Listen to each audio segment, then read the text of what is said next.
એટલે વાત ભાઈ અમારે ભદ્રેશભાઈની એક ફરમાઈશ છે, લીલું વડીલો બેઠાને ગમશે. જૂના જમાનામાં આપણે રાજદૂત ગાડી હતી, મોટરસાઇકલ રાજદૂત હતું. હવે તો ગાડીઓ કેટલી બાઇક એક્ટિવા આવી ગાડીઓ આવી ગઈ.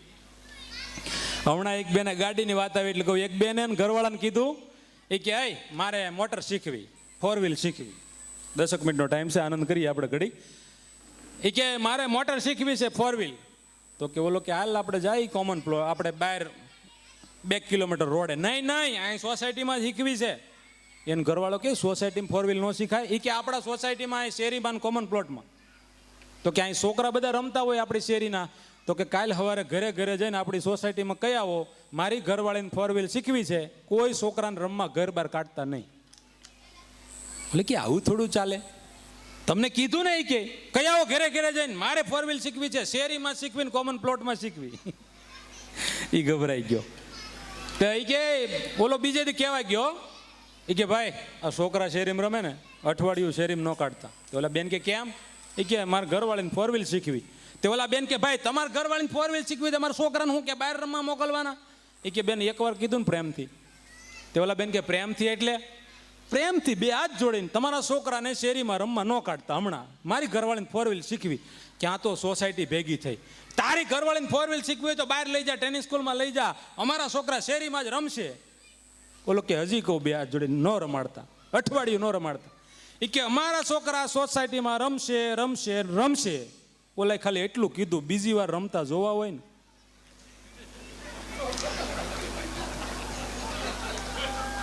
કારણ કે હું મારી ઘરે કાંઈ કહી શકું એમ નથી, તમને એટલું કહું છું.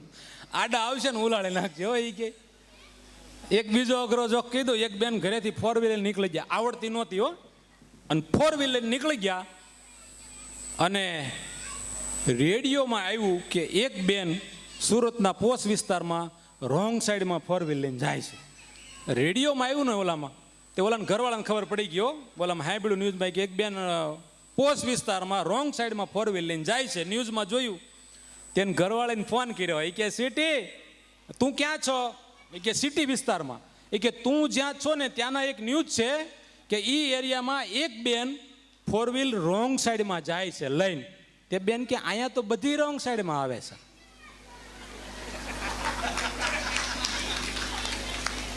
હા, અમુકને હવાર સમજાય, એની ભૂલ ન સમજાય. તમે જોજો, શાક બનાવ્યું ને ભીંડાનું, એ કે ભીંડાનું શાક ખારું થઈ ગયું, શાક બરોબર છે. તો કે મીઠું વધી ગયું. મીઠું નથી વધ્યું, તમે ભીંડા ઓછા લાવ્યા હતા. હા, એમને તો કોઈ દી ભૂલ જ ન આવે. તમે જોજો, કોઈ દી ભૂલ ન આવે. હા, અમે પડતા, આપણે એવડ્યા હતા ત્યારે પડતા. હો, આમ પડ્યા હોય ને ગોઠણે સોલાઈ ગયા ને ઉપરથી પાછું મારે તારા બાપનું શું ડાયટું તું અહીંયા સોલાવા ગયો તો. પણ પેલા પડતા ને તો આપણે આઈડર સિવાય કાંઈ નહોતું. ખબર, આઈડર લાગતા, અને ગુમડા થતા. હવે છોકરા કેવા ભાગશાળી, ગુમડા તો કોઈ જોયા જ નહીં હોય ને. છોકરા હવે ગુમડા નથી જોયા. અત્યારની બહેનોના ભાગમાં ભૂતડા ને આંબલિયા નથી આવ્યા. હા, નકર કે ઓલું ખાતા ભૂતડો, છોકરું ગોરું થાય. તો અમે એકેય ન થયા હોય એમ ગોરા.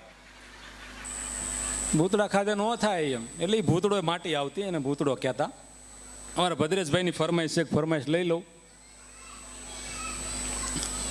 ગામમાં જૂના જમાનામાં રાજદૂત મોટરસાઇકલ હાલતી. રાજદૂત મોટરસાઇકલ.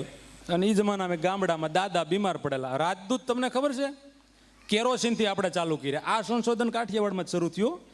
પેટ્રોલથી હાલતા હતા. કંપનીને ખબર નથી કે આમાં ઘાસલેટ હાલે. અલગ ટાંકી બનાવતા હતા. માલપા પેટ્રોલ નહીં, પછી કેરોસીન નહીં. પેટ્રોલ પૂરું થાય ને પછી કેરોસીન ઉપાડી લે. રાજદૂત કંપનીના મોટરસાઇકલને એમાં કેરોસીન ચાલે. અને એક ભાઈએ તમને કહું, રાજદૂત કેરોસીનથી ચાલુ કર્યું, લીવર મારે, ગામડામાં આ છેડે નીકળે, સામે છેડે વાહે જવું ને કોઈ દેખાય નહીં. એવો મચ્છર તો કરડતા જ નહીં આપણને.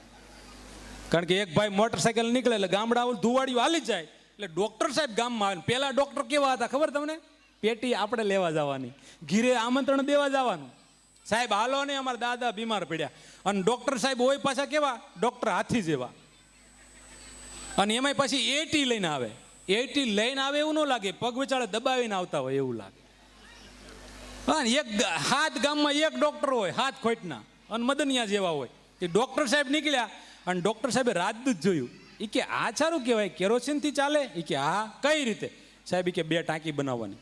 આમ જો કે પેટ્રોલની ટાંકી હાલે છે એ બંધ કરી અને પછી કેરોસીન ચાલુ થઈ જાય, આ સારું કહેવાય? રેશન કાર્ડ ઉપર રાજદૂત ચાલે? ડૉક્ટર સાહેબે બુદ્ધિ વાપરી કે આમાં ડબલ ટાંકી ન બનાવે. રાજદૂતને ખબર નહીં હો ક્યારે પેટ્રોલ પૂરું થઈને કેરોસીન ચાલુ થઈ ગયું, રાજદૂત ઝાડ થાય. ડૉક્ટર સાહેબ બુદ્ધિશાળી, એણે કીધું રેશન કાર્ડ ઉપર રાજદૂત ચાલે, આપણે બહુ સારું. પણ ડૉક્ટર સાહેબે બુદ્ધિ વાપરી. ડૉક્ટર સાહેબે એવું નક્કી કર્યું કે આપણે 2 ટાંકી નથી બનાવી, ખાલા ઇન્જેક્શન પડ્યા હોય આપણી પાસે. સવારમાં ડૉક્ટર સાહેબ ઘરેથી નીકળે, 4 ઇન્જેક્શન પેટ્રોલના ભરી અને પેટીમાં એક ખાલું ખાનું રાખે, એમાં મારી દે. કેરોસીન લઈ અને કાક બંધ કરી અને નળીમાં પેટ્રોલનું દાબે અને રાજદૂત ઝાડ થાય. જેવી ગામમાં ગાડી ધીમી પડે, પેટી ખોલી પેટ્રોલનું તૈયાર ઇન્જેક્શન ભરેલું, ભમ, રાજદૂત ચાલે. આ કાયમિકનો ક્રમ સાહેબ 100 ml માં આખો દી ગાડી ચાલે. ડૉક્ટર સાહેબ કે આ સારું. પછી સાહેબ 5 ઇન્જેક્શન ભરી અને સવારમાં પેટ્રોલના મૂકી દે. એક ભાઈ સવારે 8 વાગે આવ્યા, સાહેબ કે મારા દાદા બીમાર પડ્યા છે. શું તકલીફ છે? સાહેબ 15 દિવસ થા કાંઈ ખાતા નથી, શક્તિ નથી, હાવ શરીર ગળી ગયું છે, બોલતા નથી, હાલતા નથી, ચાલતા નથી. એમ ચાલો આપણે તમે જો 25 રૂપિયાની દવા, 11નું ઇન્જેક્શન, 12ની ટીકડી, 2 રૂપિયા વિઝિટ, 25માં દાદો ઝાડ થાય તો જ બકે. ઘેરે લઈ ગયા, દાદાને તપાસ કરી, ડૉક્ટર સાહેબે દવાનું ઇન્જેક્શન ભર્યું. આમ ઉપર, અને મને નથી સમજાતું ડૉક્ટર આમ ઉપર સાઈડ શું કામ કરતા હશે? અહીંયા કોઈ ડૉક્ટર હોય તો માફ કરજો, એક સાઈડ ઉપર કરે. ડૉક્ટર સાહેબે દવાનું ઇન્જેક્શન ભરી મૂકીને હાથ ધોવા ગયા. હાથ ધોઈને આવ્યા અને આમ માતાજીનું નામ લઈને ઇન્જેક્શન પકડ્યું, પણ ભૂલથી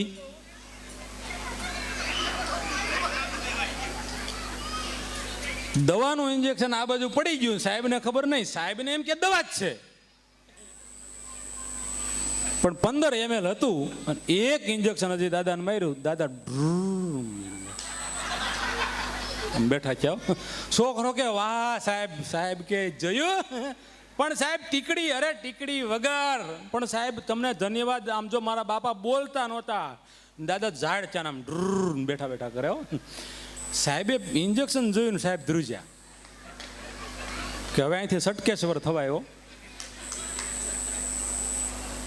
સાહેબે હળોક દઈને કે સાહેબ કેટલા આપવાના? કાંઈ નહીં, કાંઈ નહીં, કશું જ નહીં. દાદા ઢૂર દઈને ઊભા થયા, ભૂમ દઈને બજારે ચડ્યા. દાદા સીધા ઓકે સાહેબ ઉભા રહ્યો, ગાડી મારા દાદા પકડો. કે આપણી પાસે ક્યાં ગાડી હતું? સાહેબ કે તમે તમારી 80 લઈ લ્યો.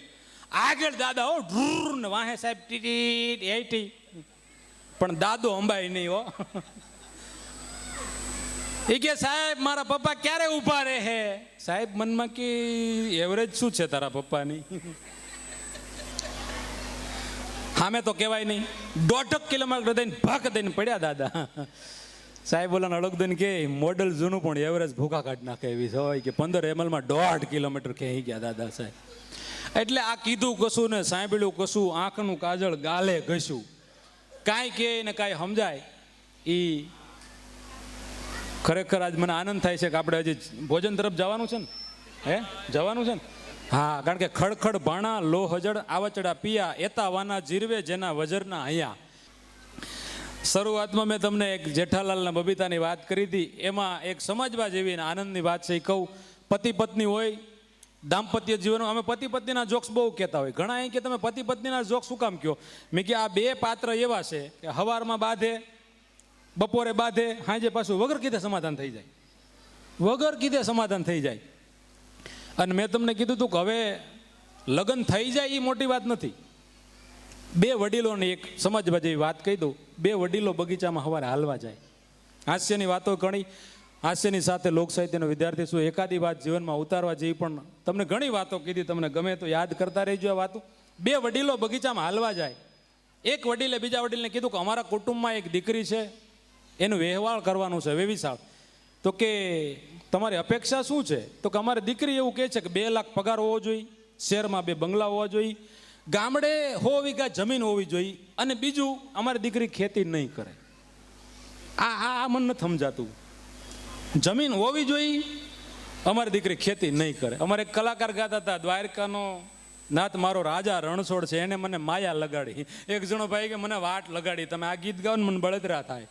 મેં કીધું તને હું બળતરા થાય કે મારા હાહારા નામ રાજાભાઈ છે, એના બાપાનું નામ રણછોડભાઈ છે. અને મારા બાપાને 50 વીઘા હું ખેડીને ખાતો તો, હગાઈ કરી કે અમારી દીકરી સુરત જ રહે. હું સુરત 25 વીઘા વેચીને આવ્યો, અહીં કોરોના આવ્યો તો કે હવે મારી દીકરી સુરત નહીં રહી. બધું તળિયા ઝાટક કરીને હું અહીં ગામડે આવ્યો. તમે એમ કહો છો રાજા રણછોડે માયા લગાડી, માયા નહીં, આ વાટ લગાડી દીધી. હાવ તળિયા ઝાટક થઈ ગયું. પેલા કે સુરત રહે ને કોરોના આવ્યો તો કે હવે અમારા ગામડે કેવા પોટલા ભરી ભરીને ગયા હતા.